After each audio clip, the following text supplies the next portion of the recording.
नमस्कार दोस्तों। Target with SDM आप सभी का स्वागत है। आज हम लोग उच्च न्यायालय के संबंध में समझने का प्रयास करेंगे। तो उच्च न्यायालय मतलब कि भारत में न्यायपालिका जो व्यवस्था है वह किस प्रकार से है। तो भारत में न्यायपालिका का जो व्यवस्था है वह एकात्मक है और एक तरह से हम बोल सकते हैं पिज्जा के आकार का। कैसे, तो देखिए, सबसे ऊपर है सुप्रीम कोर्ट, उसके नीचे हाई कोर्ट और फिर डिस्ट्रिक्ट कोर्ट और फिर यहाँ पर कौन सा है, तहसील। मतलब क्या, भारत में न्यायपालिका की जो व्यवस्था है, न्यायपालिका का जो तरीका है वो एकात्मक प्रणाली है। मतलब क्या, भारत में सबसे ऊपर सर्वोच्च न्यायालय और सर्वोच्च न्यायालय के ऊपर भारत में कोई भी नहीं है। तो वह क्रमबद्ध है, पहले तहसील आ गया, उसके बाद फिर डिस्ट्रिक्ट कोर्ट, उसके बाद हाई कोर्ट, उसके बाद फिर सुप्रीम कोर्ट। भारत में उच्च न्यायालय या सर्वोच्च न्यायालय मतलब कि भारत में न्यायपालिका की जो व्यवस्था है यह भारत के संविधान के द्वारा ही प्रदान किया गया है। और भारत में पहली बार सर्वोच्च न्यायालय का जो गठन है वह 1773 अधिनियम के तहत कलकत्ता में 1774 में किया गया था। भारत में एक सुप्रीम कोर्ट की स्थापना जो है वो 1773 अधिनियम के तहत 1774 में कलकत्ता में किया गया था। उच्च न्यायालय का चर्चा जो है भारतीय संविधान के भाग 6 में किया गया। कहाँ किया गया है? भाग 6 में किया गया है। अनुच्छेद 214 से लेकर अनुच्छेद 231 तक में भाग 6 का चर्चा है। और इस भाग 6 में हाई कोर्ट का चर्चा है अनुच्छेद 214 से लेकर 231 तक में। और भाग 6 में है क्या? तो भाग 6 में राज्य को परिभाषित किया गया, मतलब क्या, राज्य के बारे में बताया गया है। जबकि सर्वोच्च न्यायालय मतलब कि उच्चतम न्यायालय का चर्चा है वह भाग 5 में किया गया है। भाग 5 में क्या है? तो भाग 5 में है द यूनियन, मतलब क्या, संघ का चर्चा किया गया है। और इसी संघ में सर्वोच्च न्यायालय उच्चतम न्यायालय का चर्चा किया है। तो यहाँ से सीधा प्रश्न बनता है कि उच्च न्यायालय का चर्चा संविधान के किस भाग में किया गया? तो भाग 6 में किया गया है। उच्च न्यायालय का चर्चा भारतीय संविधान के किस अनुच्छेद, मतलब कि कहाँ से कहाँ तक अनुच्छेद? तो अनुच्छेद 214 से लेकर 231 तक में भारत के संविधान में उच्च न्यायालय के गठन, स्वतंत्रता, न्यायिक क्षेत्र, शक्तियाँ, प्रक्रिया, इन सभी के संबंध में चर्चा किया है, मतलब कि बतलाया गया है। तो आप यहाँ से यह भी याद रखेंगे, यह डायरेक्ट यहाँ से क्वेश्चन बन सकता है डायरेक्ट यहाँ से। ऑब्जेक्टिव टाइप में एक तो क्वेश्चन और बनता है, जैसे वो सीधा पूछ लेगा किस अनुच्छेद के तहत प्रत्येक राज्य में एक राज्यपाल होने की व्यवस्था का चर्चा किया गया है। तो अनुच्छेद 214 के तहत 2-3 अनुच्छेद आपको मुख्य रूप से याद रखना होगा इस हाईकोर्ट से। अनुच्छेद 214 के तहत यह कहा गया है कि राज्यों के लिए एक उच्च न्यायालय का चर्चा, यह शब्द नहीं होगा, गठन शब्द यहाँ पर गलत है। मतलब कि प्रत्येक राज्य के लिए एक हाईकोर्ट की व्यवस्था की जाएगी, इसका चर्चा संविधान के अनुच्छेद 214 के तहत किया गया है। 215 में क्या है? तो 215 में है उच्च न्यायालय एक अभिलेख न्यायालय के रूप में, उच्च न्यायालय को एक अभिलेख न्यायालय के रूप में परिभाषित किया गया। मतलब क्या, उच्च न्यायालय का जो भी डिसीजन होगा वो ऑन रिकॉर्ड होगा, मतलब क्या, रिकॉर्ड के तौर पे वो रखा जाएगा वो। और उच्च न्यायालय की यदि कोई अवमानना करता है, मतलब कि उनके द्वारा दिए गए निर्णय की यदि कोई अवहेलना करता है, उल्लंघन करता है, तो वह उसे सज़ा दे सकता है। तो एक तो हुआ अनुच्छेद 214, एक 215, एक 216, जो ऑब्जेक्टिव बेस बनता है प्रश्न यहाँ से। अनुच्छेद 216 में यह कहा गया कि उच्च न्यायालय का गठन, तो सीधा यहाँ से प्रश्न बनता है कि भारतीय संविधान किस अनुच्छेद के तहत उच्च न्यायालय के गठन का प्रावधान किया गया है। जब पूछे गठन का प्रावधान तब 216, जब ऐसे पूछे कि भारतीय संविधान किस अनुच्छेद के तहत प्रत्येक राज्य में एक हाई कोर्ट, एक उच्च न्यायालय की व्यवस्था का चर्चा किया गया है या प्रावधान किया गया है, तब अनुच्छेद 214, यह भी आप यहाँ से याद रखेंगे। और एक अनुच्छेद है 231 जो अत्यंत महत्वपूर्ण है। वैसे सारा अनुच्छेद महत्वपूर्ण ही है 214 से 231 तक, लेकिन यहाँ से ऑब्जेक्टिव बेस प्रश्न होता है। 231 में क्या है? 2 या अधिक राज्यों के लिए एक साझा, मतलब कि एक संयुक्त उच्च न्यायालय की स्थापना की जा सकती है अनुच्छेद 231 के तहत। यह का क्या? तो 2 या 2 से अधिक राज्यों के लिए। तो भारत में अभी वर्तमान में भी कुछ ऐसे राज्य हैं जो दो राज्य या 2 से अधिक राज्य के लिए भी एक ही उच्च न्यायालय का प्रावधान किया गया, अभी भी एक ही उच्च न्यायालय है, यह भी आप यहाँ याद रखेंगे। तो चलिए देखते हैं क्या है यहाँ पर। अनुच्छेद 214 के तहत प्रत्येक राज्य में एक उच्च न्यायालय की व्यवस्था का प्रावधान किया गया है।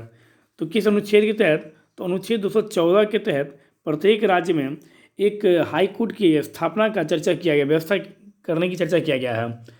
भारत में जो है न्यायपालिका जो है वो एकात्मक न्यायपालिका है, और उच्च न्यायालय जो है वो उच्चतम न्यायालय से नीचे लेकिन अधीनस्थ न्यायालयों के ऊपर कार्य करता है। उच्च न्यायालय जो है वो उच्चतम न्यायालय से नीचे है, लेकिन अपने से अधीनस्थ न्यायालयों से वह ऊपर है।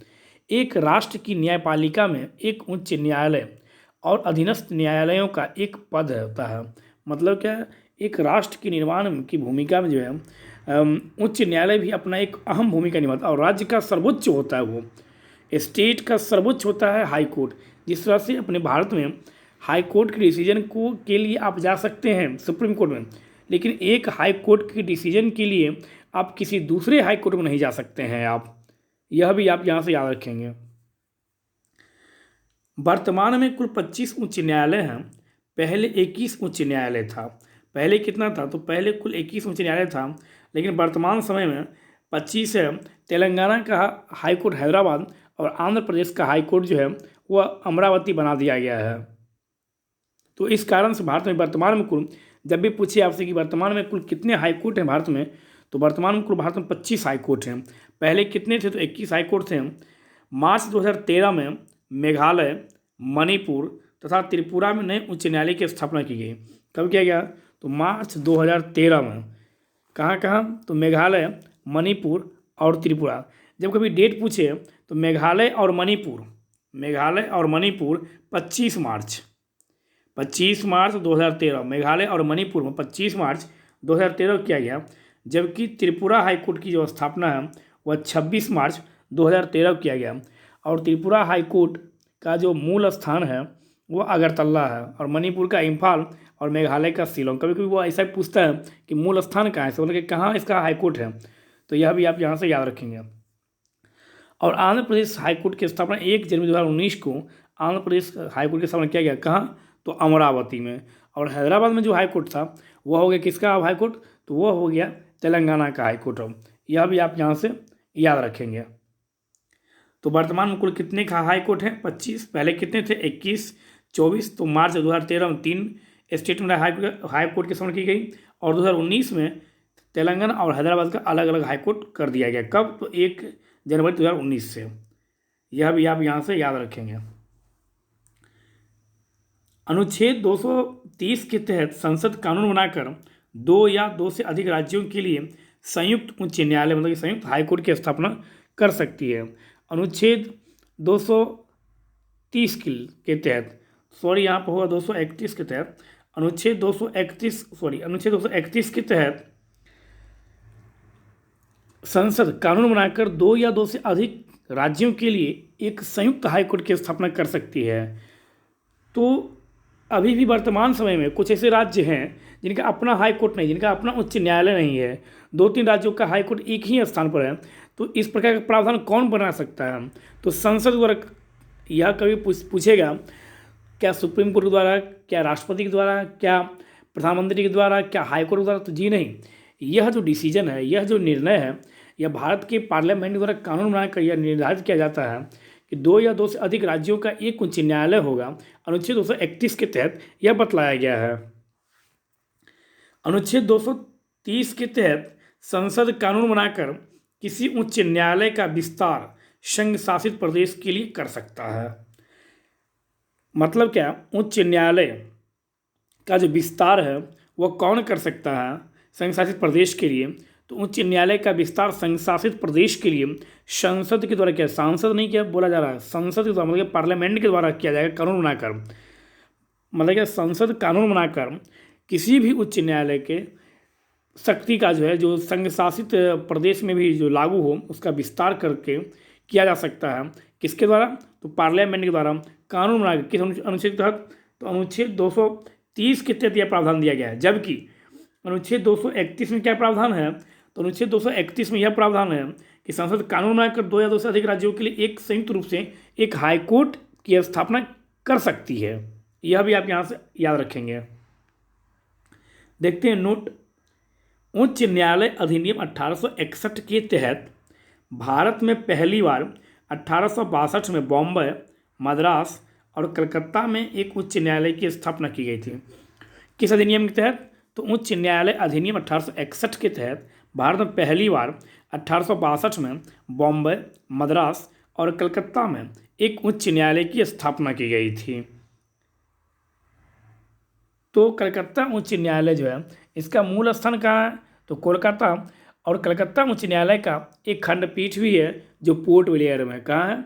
तो एक पोर्ट, मतलब कि एक तरह से कह सकते हैं जैसे कोई सा मतलब ऑफिस ले लीजिए जिसका ब्रांच होता है, उसी प्रकार से हाई कोर्ट का एक खंडपीठ एक भाग वहाँ हुआ, क्योंकि डिस्टेंस अत्यधिक होने के कारण सभी लोगों को आने में असुविधा होती है इतनी दूर, इस कारण से उसका एक खंडपीठ कहीं और स्थापित कर दिया जाता है उसी राज्य में। तो कलकत्ता हाई कोर्ट का एक खंडपीठ कहाँ है? तो पोर्ट ब्लेयर में। और बॉम्बे हाई कोर्ट कहाँ है? तो बॉम्बे में है। इसका खंडपीठ कहाँ है?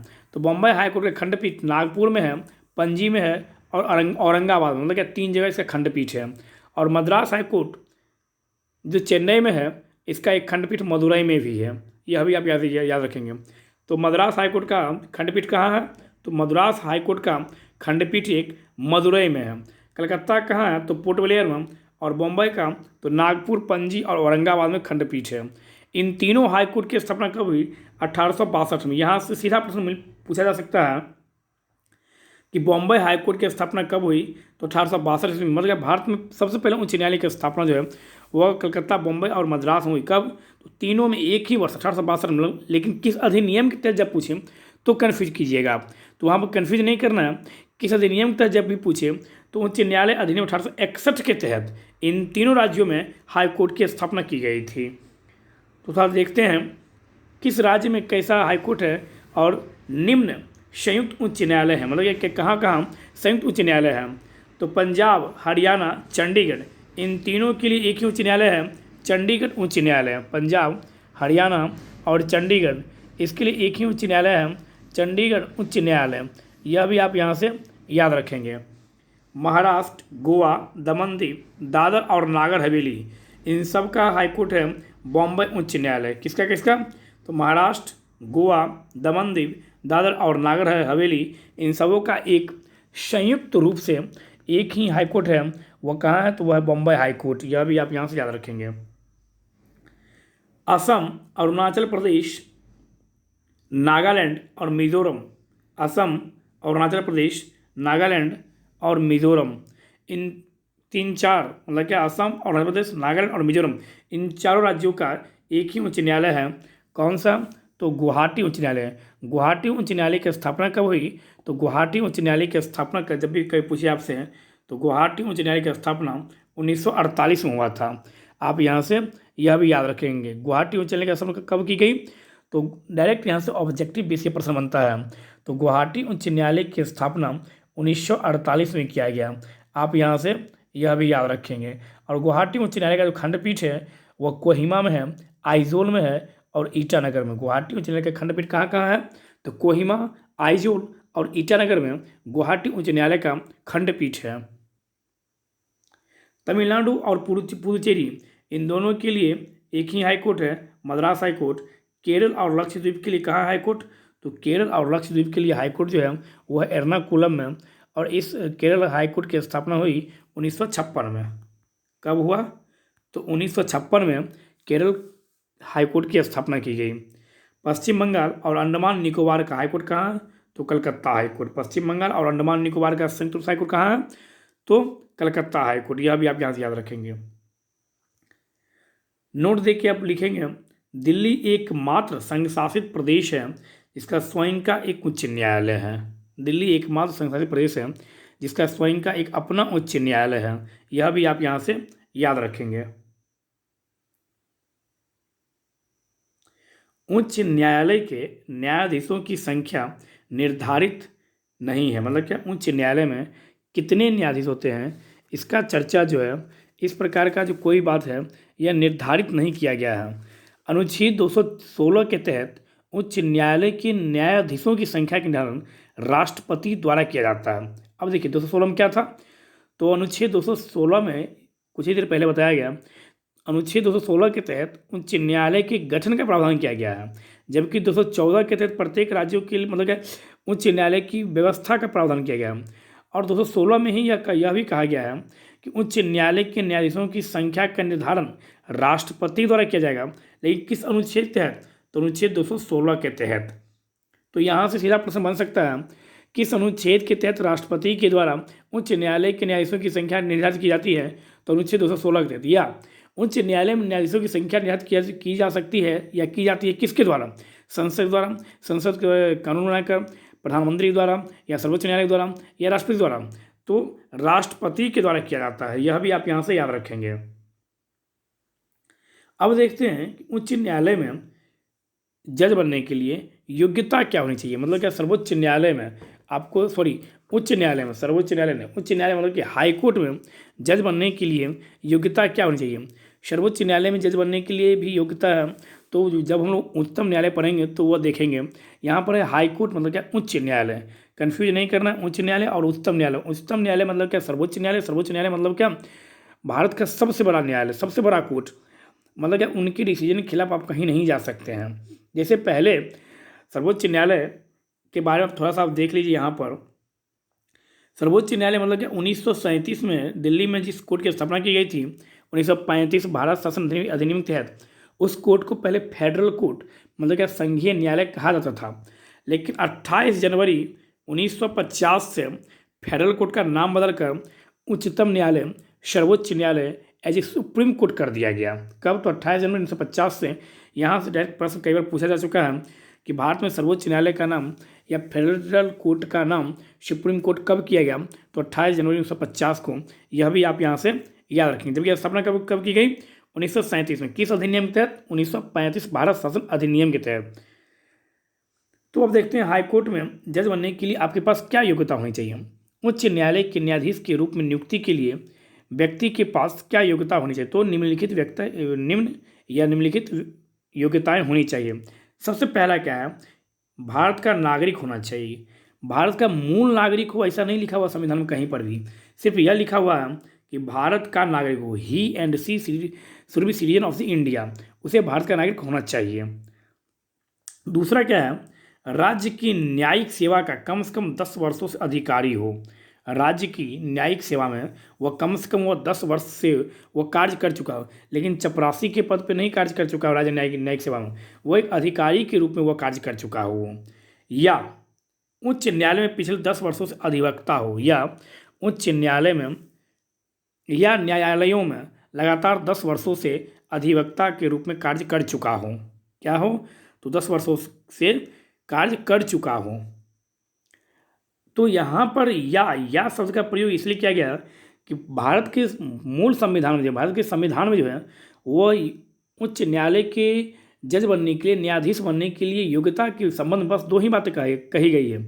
लेकिन हम लोग करते क्या है मिस्टेक, पहला यह लिखेंगे, दूसरा यह, और यहाँ देंगे तीसरा, तो यह गलत हो जाएगा आपको।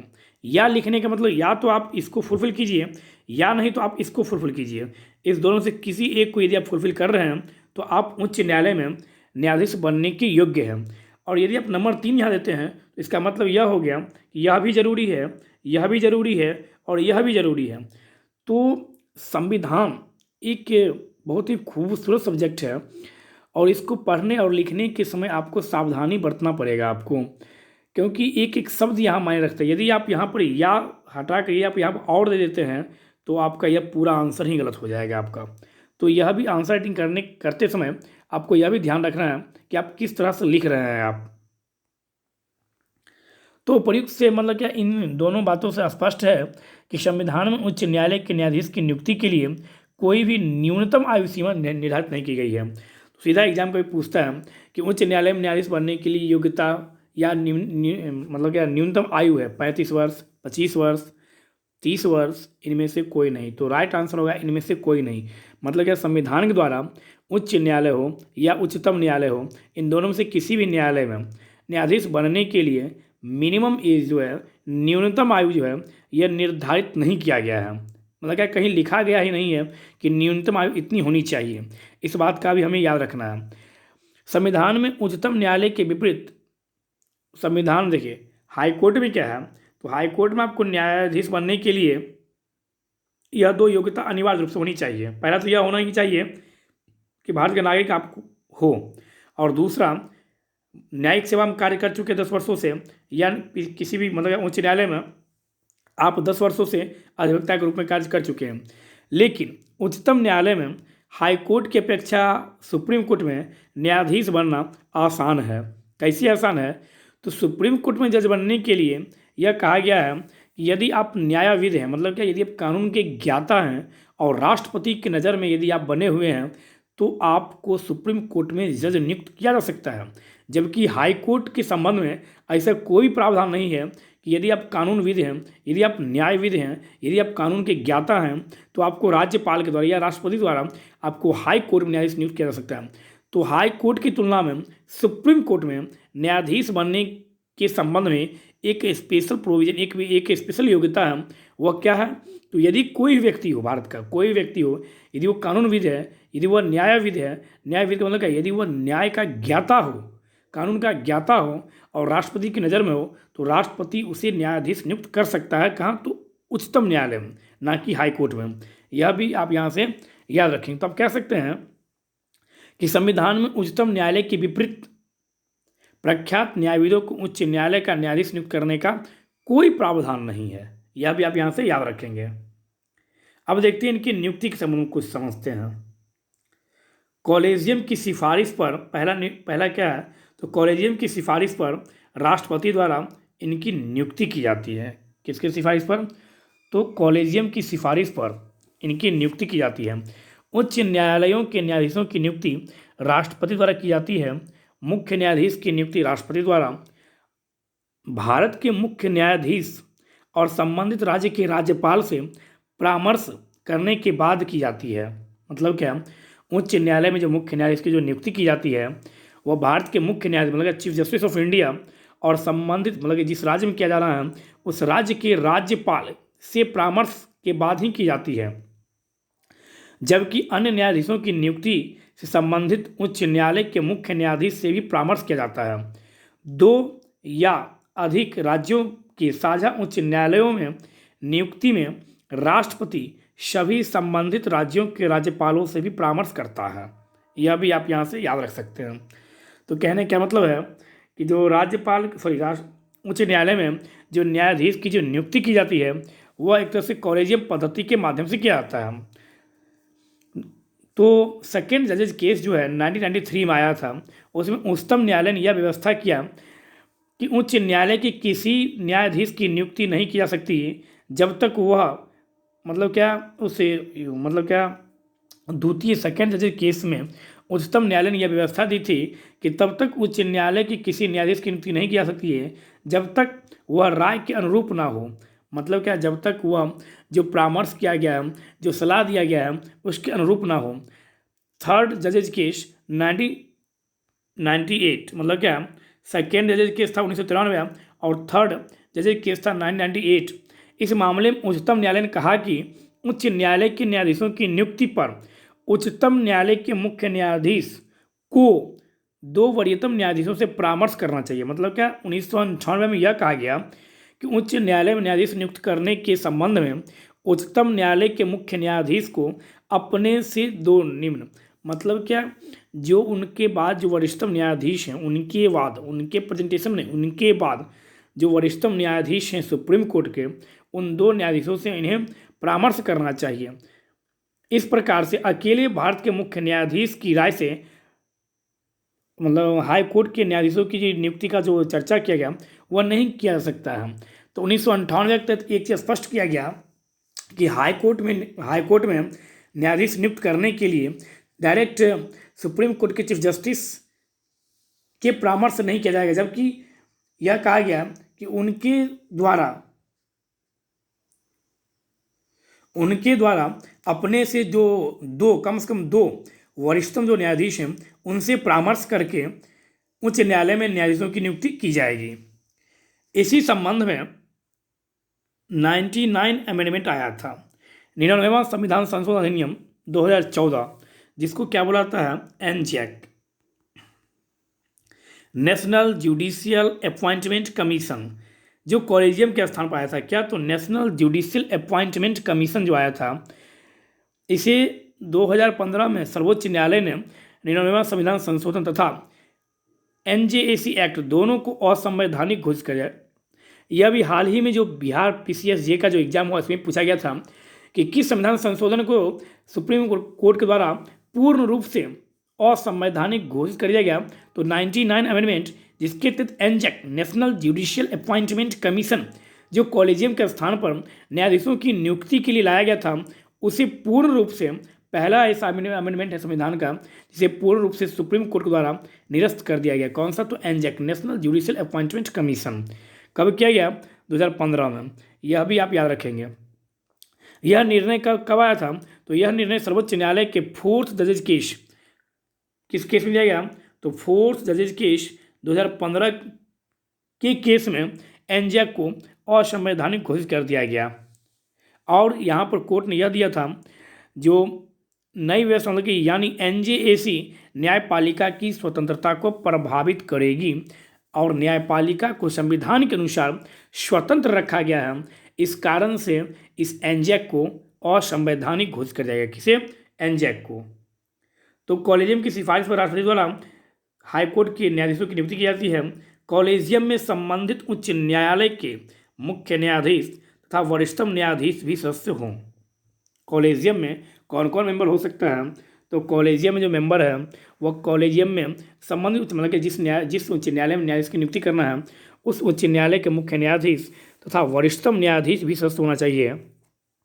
नंबर 3, नियुक्ति से पूर्व संबंधित राज्यपाल से भी विचार विमर्श किया जा सकता है। मतलब क्या? उस उच्च न्यायालय में न्यायाधीश की नियुक्ति से पहले संबंधित राज्यपाल से भी विचार किया जाता है। यह भी आप यहाँ से नियुक्ति से आप यह याद रखें। तो नियुक्ति से 3 बात आप याद रखेंगे। पहला क्या है? तो राष्ट्रपति द्वारा इनकी नियुक्ति की जाती है। किसकी सिफारिश पर? तो कॉलेजियम की सिफारिश पर। कॉलेजियम में कौन कौन होता है? तो कॉलेजियम में संबंधित उच्च न्यायालय के मुख्य न्यायाधीश तथा वरिष्ठतम न्यायाधीश सदस्य होते हैं। और नियुक्ति से पूर्व उस राज्य के राज्यपाल से भी विचार किया जाता है। अब देखते हैं इनको शपथ कौन दिलाता है। उच्च न्यायालय के न्यायाधीश को शपथ मतलब क्या? ऑथ। इनको ऑथ कौन दिलाता है? शपथ कौन दिलाता है? किसे? तो उच्च न्यायालय के न्यायाधीशों को। तो उच्च न्यायालय के न्यायाधीशों के शपथ का जो चर्चा है वो अनुच्छेद 219 में है। यह भी आप यहाँ से याद रखेंगे। किस अनुच्छेद में शपथ की चर्चा? तो अनुच्छेद 219 के तहत उच्च न्यायालय के न्यायाधीशों के शपथ का चर्चा किया गया है। तो उच्च न्यायालय के न्यायाधीशों को शपथ संबंधित राज्यों के राज्यपाल के द्वारा, इन्हें राज्यपाल अथवा राज्यपाल द्वारा अधिकृत किए गए व्यक्ति द्वारा शपथ दिलाई जाती है। मतलब क्या? जिस राज्य के आप न्यायाधीश बन रहे हैं, जिस राज्य के हाईकोर्ट में आप न्यायाधीश नियुक्त किए जा रहे हैं, उस राज्य के राज्यपाल के द्वारा आपको शपथ दिलाया जाता है। तो यहाँ पर से एक चीज़ क्लियर याद रखिएगा, नियुक्ति की जाती है राष्ट्रपति द्वारा, जबकि शपथ दिलाया जाता है राज्यपाल के द्वारा। यह भी आप यहाँ से क्लियर कीजिएगा। क्या? तो हाईकोर्ट के न्यायाधीशों की नियुक्ति की जाती है राष्ट्रपति द्वारा, जबकि इनको शपथ दिलाया जाता है राज्यपाल, या यदि राज्यपाल नहीं है तो राज्यपाल के द्वारा अधिकृत जो व्यक्ति है, ऑथोराइज्ड जो व्यक्ति है, वह उच्च न्यायालय के न्यायाधीशों को शपथ दिलवाता है। उच्च न्यायालय के न्यायाधीश शपथ जो लेते हैं वह किस अनुच्छेद के तहत? तो अनुच्छेद 219 में इनके शपथ का प्रावधान किया गया है। सभी न्यायाधीश संविधान के प्रति निष्ठा की शपथ लेते हैं। मतलब क्या? भारत के जो उच्च न्यायालय के जो न्यायाधीश हैं वह किस बात की शपथ लेते हैं? तो वह संविधान के प्रति सच्ची श्रद्धा और निष्ठा की शपथ लेते हैं वो। यह भी आप यहाँ से याद रखेंगे। शपथ कभी पूछता है कि वह जो शपथ लेते हैं वह किस बात की शपथ लेते हैं वो, तो वह शपथ लेते हैं संविधान के प्रति निष्ठा की। तो जिस तरह से बतलाया जा रहा है आपको, इसी तरह से आप अपना एक नोटबुक भी आप तैयार कर लीजिएगा हाई कोर्ट संबंधित, तो आपको बहुत फ़ायदा मिलेगा। आपको हाई कोर्ट के न्यायाधीश को, हाई कोर्ट मतलब उच्च न्यायालय के न्यायाधीशों को राज्य की संचित निधि से वेतन दिया जाता है। कौन सी मतलब कि हाई कोर्ट के न्यायाधीश को राज्य की संचित निधि, कंसोलिडेटेड फंड, जिसका चर्चा अनुच्छेद 266 में किया गया है, इससे दिया जाता है। तो कहिएगा यहाँ ये कौन सी नई बात हुई? ये आगे है नई बात। वेतन तो दिया जाता है राज्य की संचित निधि से, जबकि भारत की संचित निधि से उन्हें पेंशन दिया जाता है। मतलब क्या? जिस राज्य के उच्च न्यायालय में आप न्यायाधीश हैं, तो जब तक आप न्यायाधीश के पद पे कार्यरत हैं तब तक तो आपको उस राज्य के संचित निधि से आपको सैलरी दिया जाता है, वेतन दिया जाता है। लेकिन जैसे ही आप रिटायर कर जाते हैं तो एक न्यायाधीश का तो ऐसा है नहीं कि यदि आज जो न्यायाधीश जो बिहार में हाईकोर्ट में जो नियुक्त हुए हैं वो किसी और हाईकोर्ट में उनका ट्रांसफ़र नहीं हो सकता है। तो इसमें क्या होगा कि कौन सा राज्य उनका पेंशन देगा यह निर्धारण करना बहुत ही कठिन कठिन हो जाता है। इस कारण से वेतन तो जिस राज्य के लिए ये कार्य करते हैं उस राज्य के द्वारा दिया जाता है, लेकिन रिटायरमेंट के बाद आफ्टर द रिटायरमेंट के बाद इनका जो पेंशन है यह सेंट्रल मतलब कि भारत सरकार के केंद्र के संचित निधि से इनका पेंशन दिया जाता है। यह आप यहाँ से याद रखेंगे, कंफ्यूज नहीं करना। इनका पेंशन दिया जाता है भारत की संचित निधि से, जबकि इनका वेतन दिया जाता है राज्य की संचित निधि से। पद पर रहते हुए उनके वेतन में किसी भी प्रकार का परिवर्तन, इसको थोड़ा देर के लिए आप गौण कर दीजिए, किसी भी प्रकार का परिवर्तन नहीं किया जा सकता है। क्या यह सही है? तो जी नहीं। वैसे बहुत सारे बुक में लिखा जा चुका है, इसी प्रकार से बहुत सारा बुक लिखता है, लेकिन याद रखेंगे इस प्रकार का शब्द नहीं लिखा हुआ है। पद पे रहते हुए उनके वेतन में किसी भी प्रकार का परिवर्तन तो किया जा सकता है। कैसे? तो उनका वेतन तो बढ़ाया जा सकता है उनके पद पर रहते हुए, लेकिन उनके पद पर रहते हुए उनके वेतन में किसी भी प्रकार का हानिकारक परिवर्तन नहीं किया जा सकता है। इस शब्द का हम प्रयोग करें क्या? तो उनके पद पर रहते हुए किसी भी प्रकार का हानिकारक परिवर्तन नहीं किया जा सकता है, जबकि उनके पद पर रहते हुए परिवर्तन तो किया जा सकता है। मतलब कि उनके पद पे रहते उनका वेतन तो बढ़ाया जा सकता है, लेकिन घटाया नहीं जा सकता है। यह भी आप यहाँ से याद रखेंगे। लेकिन हम लोग जल्दीबाजी में क्या बोलते हैं कि उनके पद पे रहते हुए उनके वेतन में किसी भी प्रकार का परिवर्तन नहीं किया जा सकता है, जो कि एक गलत आंसर है। यह भी आप यहाँ से याद रखेंगे। इम्पोर्टेंट बात है, मोस्ट मतलब कि बहुत ही ज़रूरी है इसको समझने का।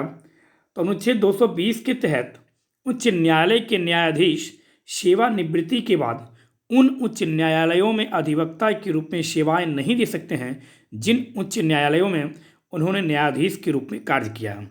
मतलब यह बोल रहा है अनुच्छेद 220 के तहत यह बतलाया गया है, जैसे मान लीजिए आप इलाहाबाद हाई कोर्ट में आप न्यायाधीश हैं और इलाहाबाद हाई कोर्ट से आप न्यायाधीश के पद से आप रिटायर किए हैं आप, तो इसी हाई कोर्ट में आप फिर से एडवोकेट के रूप में कार्य नहीं कर सकते हैं आप, यह बतलाया गया।